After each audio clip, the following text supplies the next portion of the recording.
The AI data centers in America have already become hugely unpopular.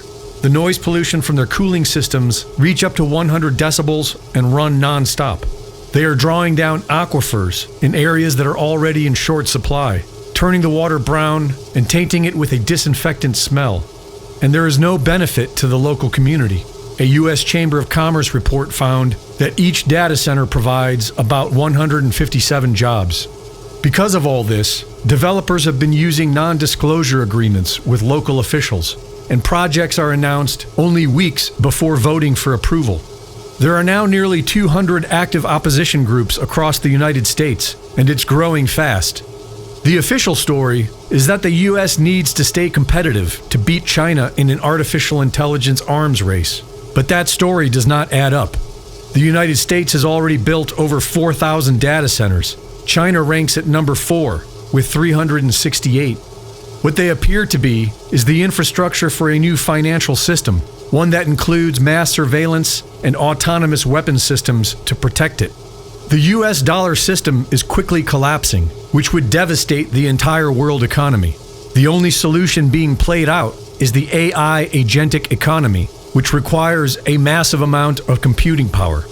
This new AI agentic system will be run by autonomous software entities that can own wallets, earn and spend money, create contracts, and transact with each other without human intermediaries. This addresses the debt problem by growing the economy faster than the debt accumulates. Like the petrodollar, it extends US dollar hegemony without fixing its core issue, the debt. The Bank for International Settlements is the bank for central banks. It is immune from any national law, and its employees have diplomatic immunity.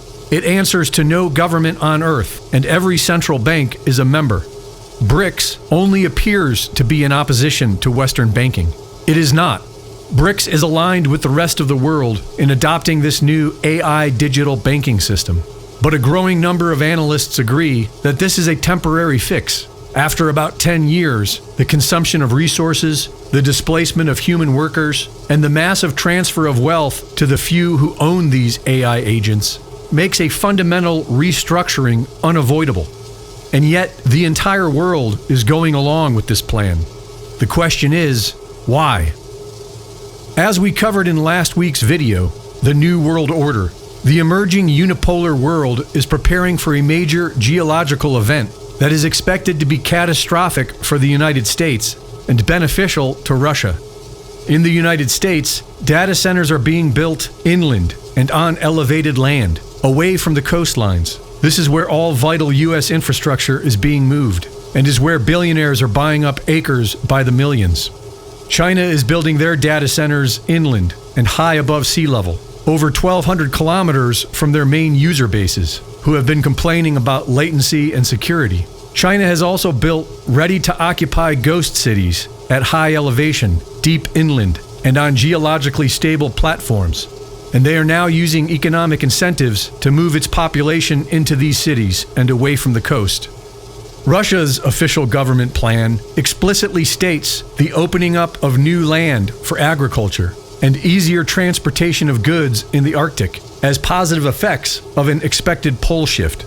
They are spending billions preparing for it. They have passed dozens of new laws aimed at stimulating economic growth and encouraging migration to the Arctic, including free land grants, subsidized mortgages, and other social benefits for those who make the move.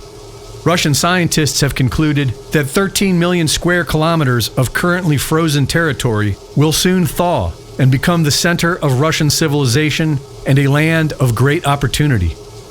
Russia is not frantically building data centers. They are passing homesteading laws and preparing for a windfall of new landmass. The expected catastrophic geological event is the most elegant explanation for all the chaos happening on Earth today.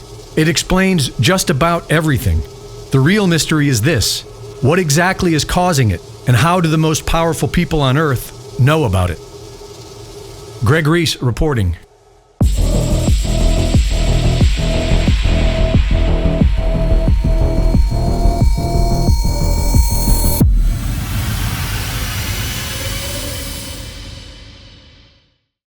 The Reese Report is now fully funded by my Substack subscribers.